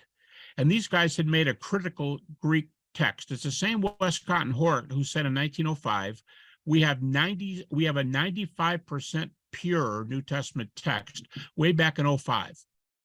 And the Germans brought that text in and revolutionized German liberalism. They had to read the guys they couldn't stand reading. I don't know though, Daniel. I don't know why I would say that happened. You'd think the more we go on, the more liberal we are, but the liberals were more liberal than almost anybody writing today.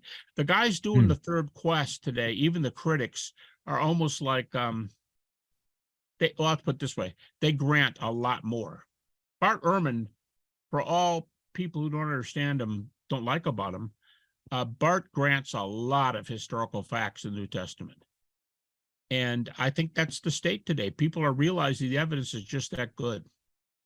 But I don't know why I guess it was a freak event of history or something. I'm sure God has had his hand in it somewhere, but I don't know how or where. Does it come out of I know it's hard to put all this together historically. Is it any offspring of the Enlightenment of the 18th century? For sure. It just seems to have taken root more solidly. And yeah, I can tell you a little timeline. Yeah, go ahead.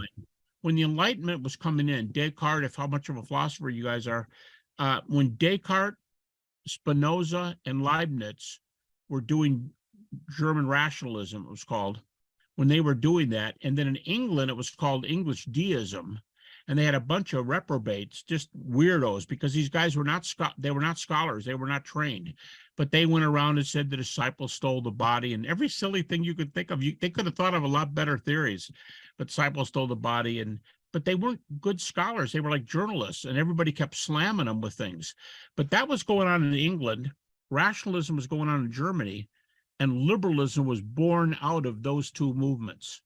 The deism of Britain and the rationalism of the continental Dutch and German and French thinkers. Can you, I love the part that I read today about how you really, a lot of people have criticized David Hume's skepticism, but I really like how you broke it down in your thesis. Can you give us a little 5 points on what's wrong with Hume? If you had 5 minutes on a plane, what's the one thing? How could we tackle Hume? I liked how you did that. I really is really very well put together, and I learned a couple of inroads into how to look at Hume's writing. So thanks for that. Could you kind of explain what you think is primarily wrong with Hume's? I didn't update that thing from 75. So it's 38, what is that? 48 years later, and I would be very different about my critique of David Hume today. One of the critiques I gave there, I would hold, because I think it's maybe the best one. But a second one has come up. Just 1998, an essay was published that argued the second one. But today, there's a lot of work on David Hume, and the general feeling is to reject him. Most scholars reject David Hume. If anybody wants to read a book that just rakes him over the coals, it's called Hume's Abject Failure. I think it's published by Oxford, which tells you they're not messing around. This guy, I believe, is not a Christian. He's like an agnostic, the author. But he argues that Hume is a horrible failure, his argument.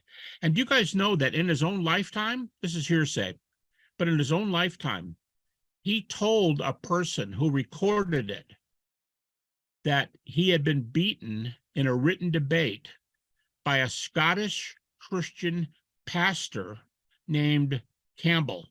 Now, there's two Campbell. That's not Alexander Campbell from the U.S. It's a different Campbell. But they debated, and he said, Campbell bested me.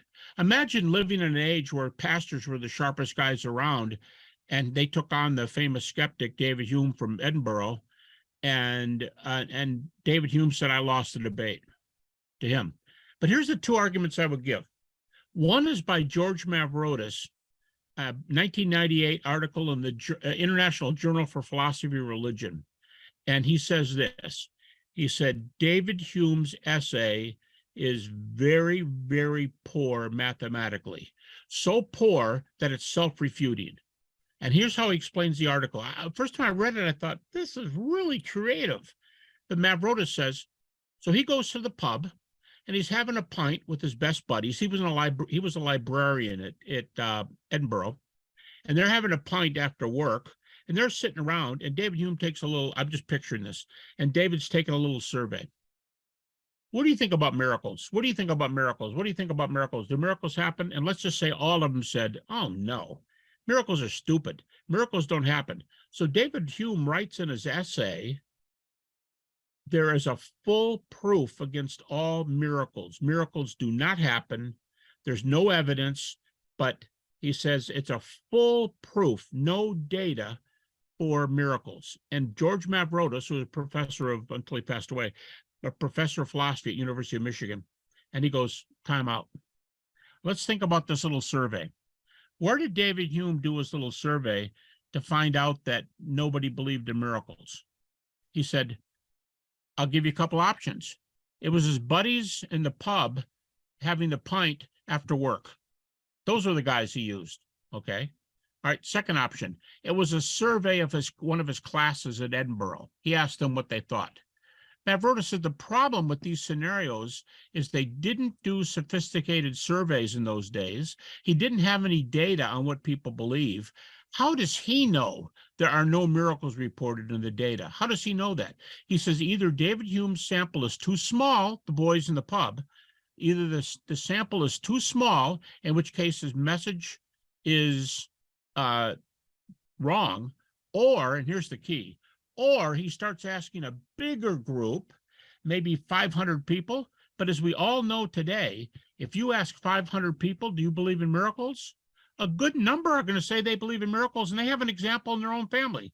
So either David Hume's sample was too small, in which case he loses, or in which case it's, if he made it bigger, he's going to lose because they'll report miracles. And he says there are no miracles. So he didn't have a good sample size. His statistics were faulty. So it's a logical fallacy. It's an inductive fallacy. That's one. Here's my second one, and we've been all around the bush today on this one, but I still like this one best. And there were pastors who were going after David Hume in the about 1760 and using this critique on his article. And here's what they said. If God possibly exists, and they'll go time out. I'm not saying he does. I'm not saying I have a good argument. I'm not saying I can prove it. But if God exists, you're asking the wrong question. C.S. Lewis did this. You're asking the wrong question. If God could exist, the question is, if God could exist, the question is, how do you know God, being outside the system or outside this world or something of that sort, could not do a miracle in nature if he so chose to do so? And they can say, oh, he doesn't exist. He doesn't exist. And they would go, time out. I suppose you want to give me an argument against God's existence then, right? You're going to disprove God, so I don't have to think this way. Well, here's the key. You cannot prove atheism is true. There's no proof for atheism. A lot of stuff's coming out of this now. Become an agnostic, but don't be an atheist, because there's no proof for atheism, no way to prove it. And if there's no proof against God, then what are you doing to rule out miracles? You're assuming there's no God. You're assuming there's a good reason, and you don't have any reasons for it. You cannot disprove God. So the argument would be, if there is a being that's greater than the universe and he chooses to act, who would stop him? And here's their comeback. You can see it coming. Well, what if there isn't one of those? And I'm justified in not looking. And the objection says, you're answering the wrong question again. Here's the wrong question. If God possibly exists and could possibly do something, you need to examine the evidence. How else would you know? No, I don't have time for that. Well, then you're not serious about trying to refute this. See, they don't have proofs against God, but you don't have to have proof for God. You can just say, if there were a God, why aren't you spending the rest of your life seeing if the resurrection happened, or if there's an afterlife? NDEs. If there's an afterlife, you better do some thinking before the time grows too short. There's consequences here. So I think that's the second best one that says, I don't have to prove God. I think you can, but I don't have to prove God. If he even possibly exists, why aren't you looking at the data? Okay. I think we've got Ken Daniels. Gary, I don't know if you remember Ken from last time at the club, but Ken has got a question that goes back to the earlier discussion about Dale Allison. Ken, right. you want to unmute and ask Gary? Yeah, I wanted to start by thank you for being here. It's an honor to have you, and I do appreciate the story that you've told about your own doubts, having struggled myself with doubts and come out on the other end, leaving the faith. I was a Christian missionary with Wycliffe Bible translators in Africa, in Niger, which sadly is in the throes of a coup d'état right now. But anyway, back in 2000 is when I left the faith and came back to the U.S. So I haven't read nearly as much as you have, obviously, and so I'm not an authority on the resurrection. I don't believe the resurrection occurred. I'm kind of a partisan to Bart Ehrman's views on a lot of those things. But I did read the book by Dale Allison, The Resurrection of Jesus. And on page 507, he recounts a curious phenomenon of rainbow bodies, which is a Tibetan tradition. I just wanted to read a couple paragraphs from that and get your take on it. All right. He goes on for pages and pages. Right. He does. He got a whole chapter on it. Right? Yeah. So he says in an autobiographical account of his early life, Chogyam Trungpa, the famous 20th century Tibetan scholar and teacher, wrote these words: "We had been told the story of a very saintly man who had died there the previous year in 1953. Just before his death, the old man said, 'When I die, you must not move my body for a week. This is all that I desire.' They wrapped his dead body in old clothes and called in lamas and monks to recite and chant.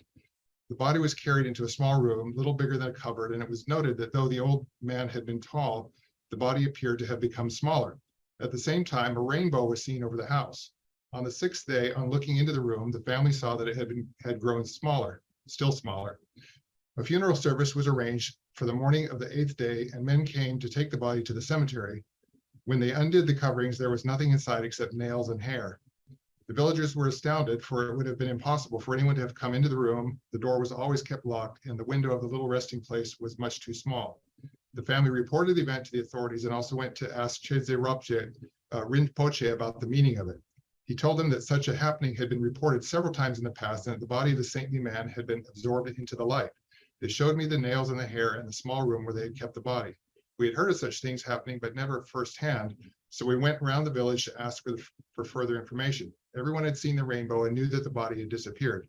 This village was on the main route from China to Lhasa, and the people told me that the previous year, when the Chinese heard about it, they were furious and said the story must not be talked about."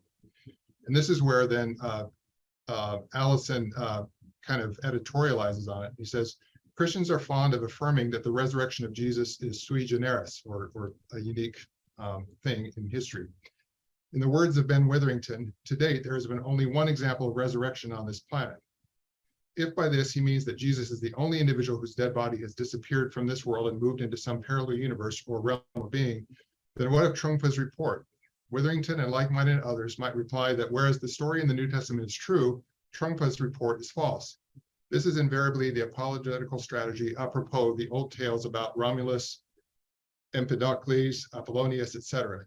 Such a response to Trungpa's story is, however, nothing but an uninformed prejudice if one knows nothing of the relevant sources." And then he goes on and tells even more stories, detailed stories, very recent in 1998, one of them occurring in the modern era, recorded by many people, even men who appeared to them later, according to prophecies. They appeared to their disciples later. So it wasn't just that they disappeared into thin air, they also came back and appeared to their disciples. So I won't read on and on, but that's, that was long enough. But just wanted to get your take on that and how you would respond to Allison and his critique of Dale and I have actually discussed it. I have a guy, a fella, he's got a PhD now, and he's teaches in a seminary in Florida, but he did a major research paper on this thing, and he gave I'm not exaggerating, like 12 or 15 refutations. And here's some of the issues. He said, for example, when does this story happen? And when are the first reports? If we apply to them the same critiques that skeptics apply to us, some of these stories, they accept them, but they're months old, they're too old. Time is one. Here's another one. How would you know a rainbow over a house if you saw it? Did the rainbow come right down and sit in the house? Or was it up in the air and you go, let me see, that rainbow looks like it's over that house, but it's also Same as over you would his see a house. star over a house in Bethlehem, maybe. I don't know. Well, what I mean is a rainbow over a guy's house would also be a rainbow over 500 other houses in the area. So rainbows. Same as a star over a manger in Bethlehem, I would imagine, right? Who knows? Who knows? But here's the point. I have no data for it, and I don't accept things without data. So, and in these cases, I'm real skeptical of the appearance things. I would like to follow that up. I have followed up the story. Mhm. These are called apotheosis. They're not called resurrection stories. Apotheosis is when a saint, and when they mention Romulus and Remus, it was supposed to have happened then. Mhm. That's another thing. The earliest source that reports the Romulus and Remus thing is 200 years later. Now, as sources go, that's very, very early. The critics criticize us for the Gospel of John at plus 65, and they have no problem with the report 200 years later of Romulus and Remus, plus the fact that Romulus and Remus may never have lived. People say that about Jesus too, but there's no early sources for these guys. So, and the apotheosis, here's another one. Nobody could have taken the body out of the room. Do you believe that? Do you believe nobody could have taken the body out of the room? Somebody has to have a key. Somebody has to live nearby. Somebody can pay somebody off and take it out. Somebody can do almost anything. Why are you so quick to try to find a solution, a naturalistic solution to this, and not to maybe Jesus, somebody stealing Jesus' body, whether disciples or anybody else outside of the disciples group? It seems like a double standard. Well, okay, but what if I told you I was a skeptic for 20 years, and the second volume of my resurrection series is on alternative theories? Now, you just smile when I tell you this. You'll have to read it too. I mean, I'm not trying to say buy the book and give me money. I'm just saying that my research assistant did some research. The longest treatment of naturalistic theories in print is Mike Lacona's doctoral dissertation with 250 pages. The next longest is 100. The second volume is alternative theories, refutations, and my manuscript is over 1,000 pages long. So if you say, well, why didn't you check the other ones out? That's what I've done for 20 years. And that's what's in this book. I've got 1,000 pages of refutations. And many times I won't quit. I told you earlier, for hallucinations, I have 19 refutations. So I would do that. I would be merciless with the resurrection, as I was, the same way I would be with. And you say, why are you so fast to jump in? Because I was that fast to jump in when Christians told me it happened. That's just the way I am. I want to see data. And these examples, I mean, I like Dale and we're good friends. I don't even think it's a challenging argument, let alone a good argument, because I think none of the corners are squared. It's like, how do I know someone didn't pay somebody off? How I didn't know somebody had a key? How do I know that they didn't, someone came and took the body and moved it? How do I know that? How do I know there weren't hallucinations? The same things they ask about, but we can have 15 or 20 refutations. In those cultures, I'll bet you they don't have half the data, just as data go, that would answer these. I didn't read all of it. There's a lot of backing up of data, and it's very recent stuff, very well documented. Yeah, it's not easy to dismiss. I don't doubt it, but by far, like probably 95% of them are apotheosis cases. They're not resurrection. So I would wonder why they're even up there in the same category. Well, I don't think. I think the larger point is not whether it was exactly the same as a resurrection like Jesus. It's more trying to highlight the fact that it depends on your tradition. If you're amenable to the idea that Jesus rose from the dead, then it seems that you're much more.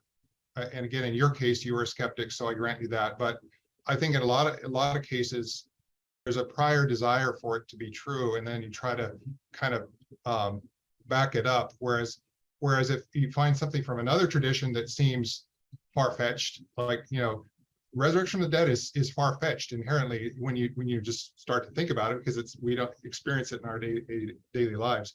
A rainbow body is also far-fetched, but it's from a different tradition. So you don't find a Ben Witherington going in and trying to support it. You're instead the reflex is to try to discredit it. Yeah, I have a question for you, Daniel, from your perspective. Are you making the argument that the rainbow bodies story did not probably happen, or are you saying, because it seems like it's an argument for the supernatural, not an argument against the supernatural? Oh, well, I guess my larger point is it seems to be there's a double standard at play in terms of apologists who want to dismiss this. I'm not. Well, I understand that. I don't believe either one happened. Okay, that was my question. Okay, that was my question. So I understood the part that was the double standard. I think you made a good point on that, and so we want to. And if I understood correctly, Ken, what Gary was saying, I think he was saying that he did treat all those possible objections very seriously initially, and it feels like he's answered them all sufficiently. So maybe what you're saying is he should try just as hard to support the rainbow bodies theories experiences as well. Yeah, Dale Allison is personally agnostic about it. He's open to the possibility that these are real occurrences because he can't find an explanation for it himself. Just like he's open to the idea that Jesus rose from the dead, but he can't prove either one. He finds them both interesting. So he's non-committal about what. Why do you say Dale is open to both when he starts with sentences in both his books saying, "I believe Jesus was raised from the dead, appeared to his disciples." Yeah, I don't think them, they saw him, and I'll be. Yeah, I think he's talking about in a spiritual apparition or appearance. I don't think Dale Allison believes in a physical resurrection of Jesus. Well, he's a little bit agnostic on that, on what view he takes, but he doesn't come down. But he does say that the New Testament, Paul, Peter, they all claim they were bodily appearances. Dale will grant that. Almost everybody does today. I had one of the top skeptics in the country, an atheist actually, who studied this, told me that the latest figure that he's aware of is that 85% of trained New Testament skeptics, 85% think the appearances were bodily. And that would be really different.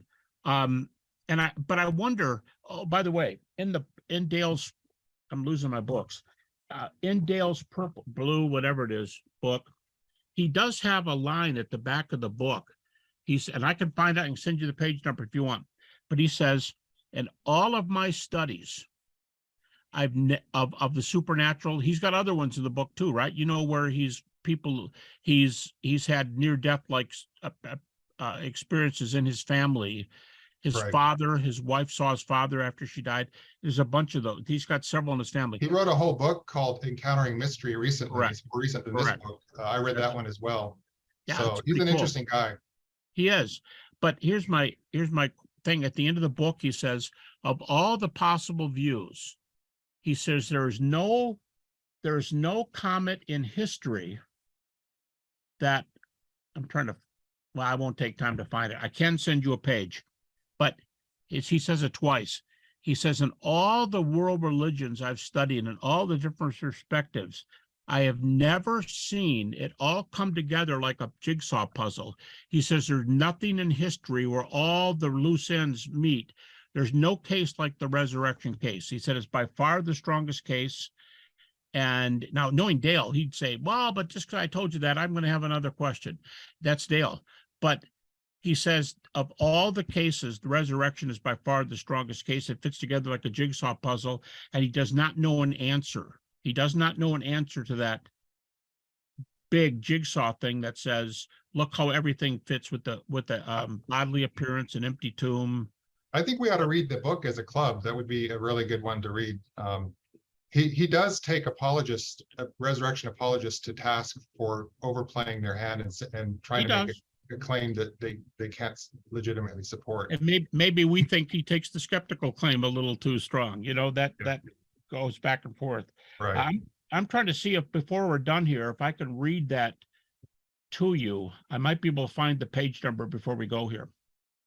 But he himself, even after giving the Buddhist theory, as nobody else before has, he says it's not as good a case of the resurrection. That's what he's saying. He says the resurrection is the best case in all my studies. Yeah, I'd be interested to follow that page number, because the tenure. There's two. He says it twice. Yeah, to me, he seemed to take a little more skeptical stance, but it could be wrong. Go ahead. I can listen if anybody has a question, but did I disappear or something? Yeah, hang on just a second. We had a technical issue. All right.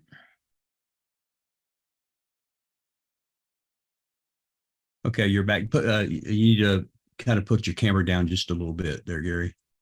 Sorry about that. We're just about out of time. So if you did you find that quote you wanted to read, Gary? No, you go ahead and talk, and if I find it quickly, okay. Well, let me go ahead and talk about what we have coming up. We are going to postpone our book club for September. And so we want to make a note, our next meeting will be October 5th. And this has been on the calendar for a while. We're going to be having two guest authors at the same time, Doug Groteist and Ike Shepherdson. And we're going to be looking at their book, The Knowledge of God in the Word. The Knowledge of God in the World and in the Word. Doug Groteist is a PhD from University of Oregon, is professor of philosophy at Denver Seminary. He heads up the Apologetics and Ethics master's degree program there. His article has been published in numerous journals. He's written quite a few books, including textbook Christian Apologetics, Truth Decay. Love that title.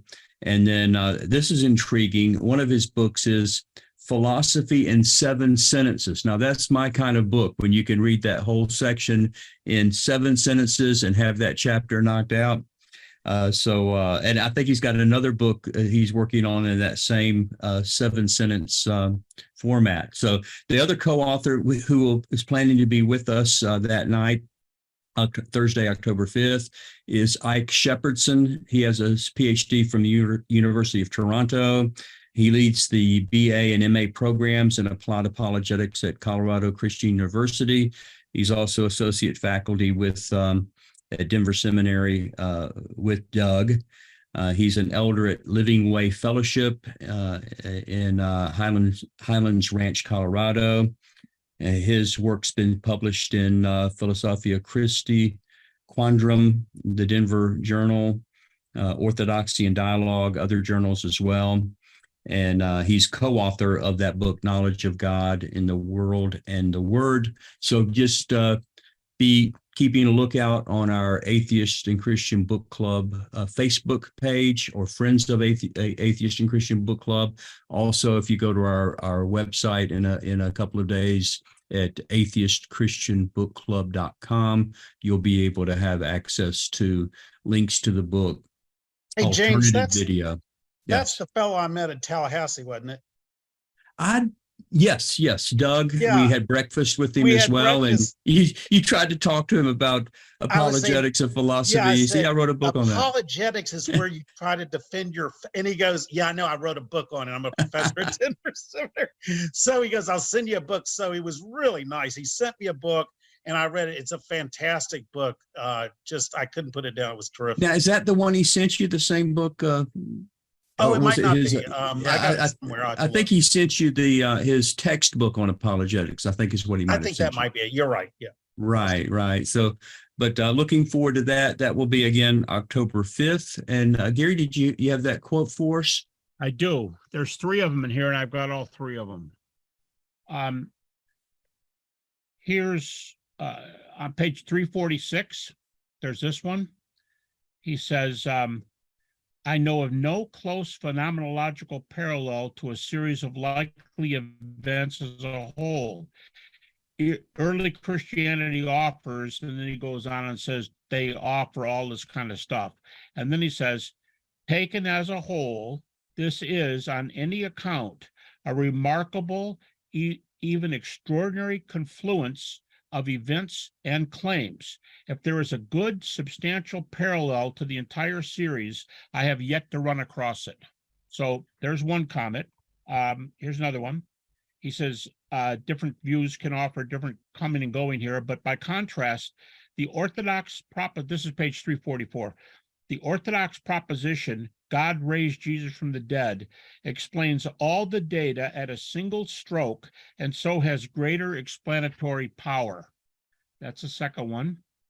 And the third one is page 356. We're getting into his conclusions now. And he says, apologists will reflexively protest with justice that such an explanation, talking about ghosts and things, they will protest that such an explanation demands an extraordinary confluence of remarkable circumstances. Then he makes a comment, and then he says, on the contrary, the world being chaotic is full of surprises. But he says, the apologists will answer with justice that the other views are coming in with different pieces, but Christianity has the whole thing together. God raised Jesus from the dead, confirming his message, therefore his message is true. It's all like in one. I think of the three, I think the strongest one is the one on page, what is it, 346? Yeah, taken as a whole, this is on any account a remarkable, even extraordinary confluence of events and claims, means Christianity and the evidences. If there is a good, substantial parallel to the entire series, I have yet to run across it. Well, Gary, I'd like you to do something for you. If you move your camera down just a little bit, and since we are completely out of time, I want to thank everybody for being part of the club, but especially for this second time to be our guest author. You've been with us in person also, I believe, at the book club as well. So do you have any parting advice or words, encouragement for both the atheists and the Christians here at the club that you want to leave us with, Gary? Yeah, I'll take it both ways. And one I haven't keyed on too much. But the first thing I would say is the argument that Dale just used. If we put all of our evidence together, take whatever thought systems, religions, anything, philosophies that you think are rivals, and then ask which one, including the Buddhist account, which one explains all the data the fullest with the best empirical evidence? Which one? And see if your conclusion comes anywhere close to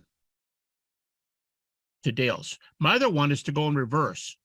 I'll be glad to send you guys that essay where I argue, and it's way over this now. I published it with Blackwell back about 2016, Secular Press. And I was referring to 300 evidenced NDEs. And some of these near-death experiences, and some of these are so incredible. I would like an atheist to give a critique against the best NDE guys because they generally don't get to first base. I mean, I'm dead serious. It's like a shut and closed case. I told the editor of my book, I got a second article coming out of this in a book with Intelligent Design. And I told the author, and I could have been refuted, he's a physicist, and he's one of the ID guys. And I said, hey, I may be wrong, but I said, disbelieve me if you want, but I think there's more evidence for the NDE argument than there is for the intelligent design argument. Now, that's a lot to be said, but there's a lot of moving parts here. And now, why am I suggesting this? I'd say go about it the back door. And this is what Dale, when he was nice enough to write that blurb for my book and say, Gary's NDE afterlife plus resurrection argument is a new path to resurrection. Okay. First, just look at NDEs. And that would be Buddhist, that would be anything you want to include, and see if there's an afterlife. I think it's pretty much irrefutable. And that's a topic that next to the resurrection, I've done more study on than any other one. And if there's an afterlife, what are you going to do with the evidence for the resurrection of Jesus? Because unlike to me, the Buddhist and other stories, with Jesus, there's a worldview involved. He makes claims. He claims to be the Son of God, claims to be Lord, died for it. And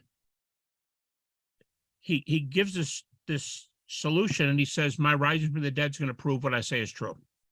Then he rises from the dead. So if there is an afterlife, why shouldn't I think that the resurrection is the best evidenced form of it? But for you who are atheists and agnostics, that's a problem of its own. If there is an afterlife, what do you do with the afterlife on your worldview? That's its own challenge. And we will also, if you give us your email in the text, we will make sure you get that, as well as the 2 podcasts that we did with Gary, the video on NDEs. And in that, and Gary, you and I've talked about this.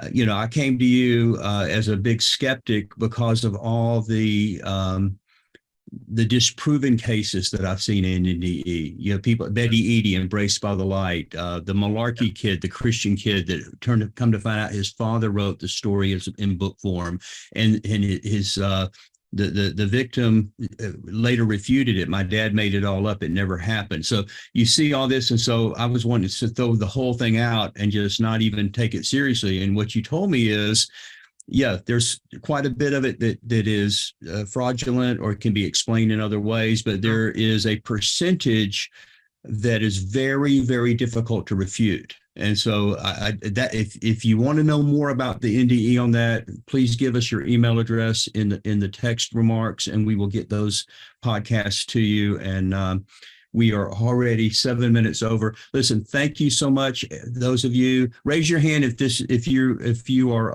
your first Atheist and Christian Book Club. Raise your hand. Let us see that first one. Great. Thank you for welcome to the club. Gary, thank you for being back with us.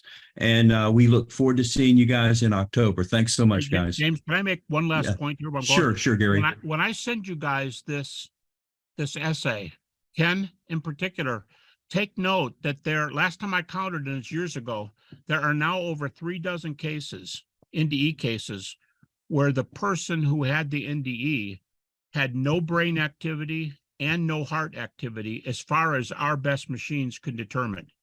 So the person is no brain, no heart, and during that interval of, say, 15 minutes, say 30 minutes, sometimes they were for 3 hours, they report things that can be verified by police reports, but they're out at the time. They're out without heart and without brain. How do we explain the likelihood? I'm not saying it's 100% proof, but how do we explain a flat brain, flat heart reading that reports evidence that occurred at the same time? And when you get dozens of those, I think I'm ready to say this world is a lot bigger, more complicated place than I think. And it's looking or answer the other question. Why did 32% of the atheists and agnostics in that recent poll say they believe in an afterlife? Why in the world is that? So I'd like to see how that was worded as well. Maybe we can get that out to you in that same email. Thanks so much. And we will see you guys at the next Atheist and Christian Book Club. Great questions, folks.